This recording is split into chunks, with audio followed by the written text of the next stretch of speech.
Assalamualaikum warahmatullahi wabarakatuh dan salam sejahtera. Perkara ke-74 untuk menang adalah mengetahui tentang faktor kelemahan umat Islam dan juga iktibar yang diambil daripada kisah Nabi Sulaiman. Kadang-kadang kita dah dengar selalu yang Nabi Muhammad ni hidupnya tak mewah. Rumah dia kecil, baginda selalu berlapar kan, tak mewah. So kita ada dengar juga orang yang banyak di syurga adalah orang miskin. Kita ada dengar juga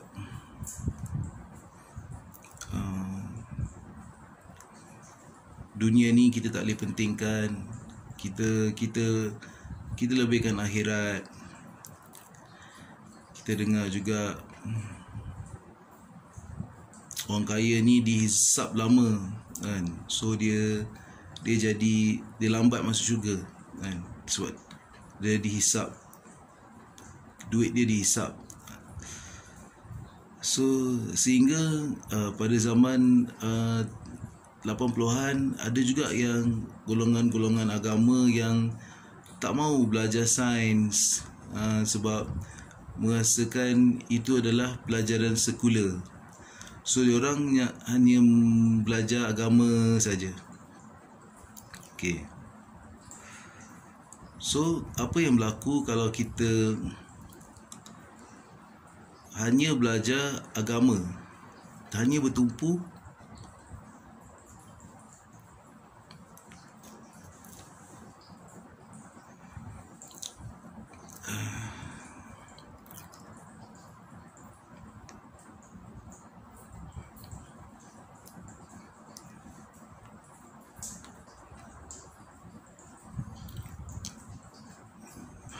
pada agama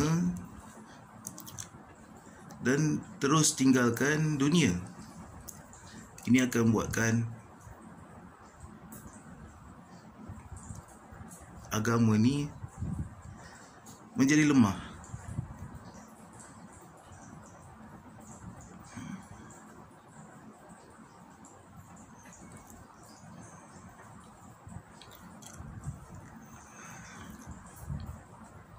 Agama ni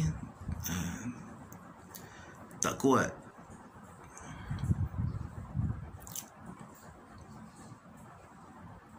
Agama ni tak dipandang tinggi. Agama ni tidak dihormati kerana kita tidak ada kekuatan,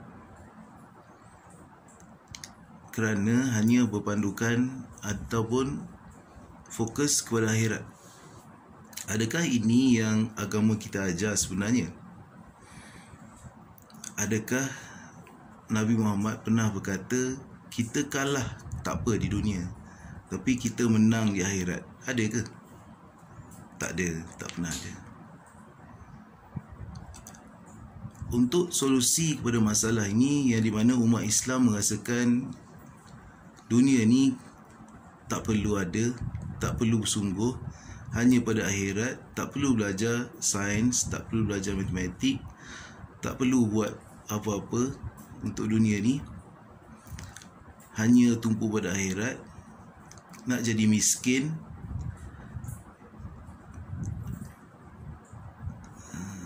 kerana takut kena hisap, tak payah jadi kaya. Saya ingin menceritakan tentang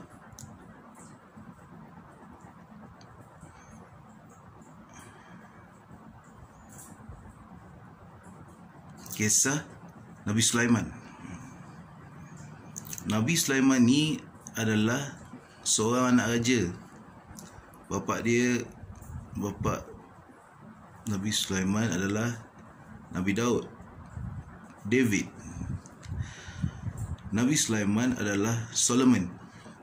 Nabi Sulaiman Allah beri kelebihan, boleh bercakap dengan binatang, boleh cakap dengan semut, boleh cakap dengan binatang lain.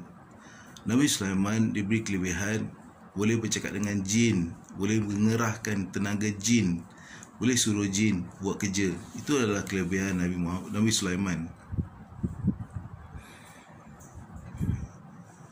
Tetapi ada satu kisah di mana pada satu ketika Nabi Sulaiman berdoa kepada Allah. Nabi Sulaiman mendoakan untuk diberi kerajaan. Kerajaan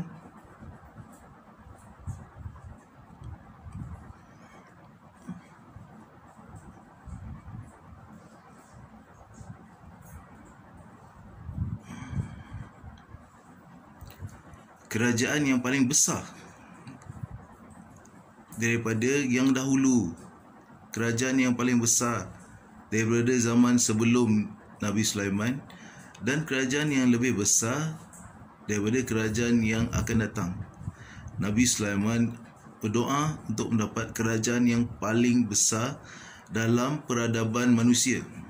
Persoalannya, kenapa seorang Nabi ni pangkat dia tinggi, semua Allah paling sayang kerana Nabi Muhammad Allah paling sayang, dia Nabi yang paling Allah sayang. Tapi Nabi-Nabi yang lain pun Allah sayang. Persoalannya, kenapa Nabi Sulaiman, seorang Nabi, meminta kerajaan? Bukankah kerajaan itu dunia?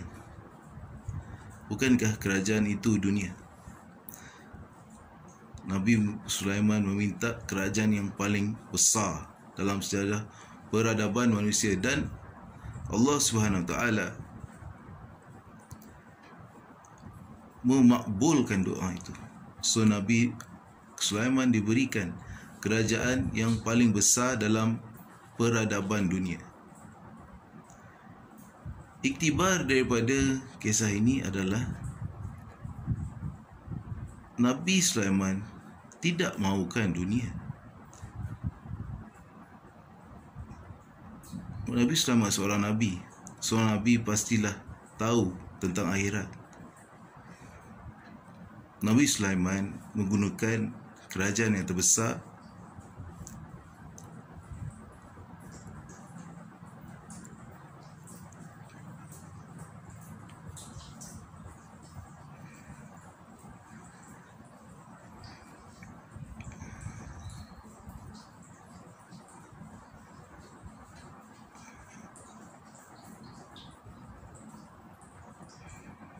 untuk syiar Islam.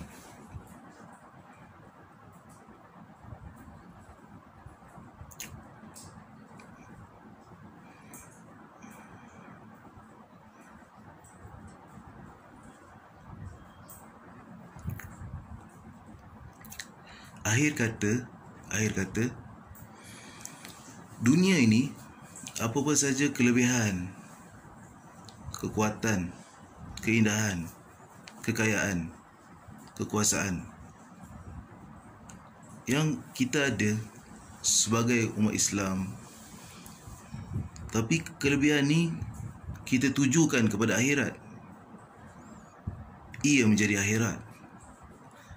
Kelebihan dunia dituju kepada akhirat, menjadi akhirat. Ada orang yang dah masuk neraka, ditanya kalau balik ke dunia apa yang mahu dilakukan, dia mahu berinfak, sedekah. Itu clue dia.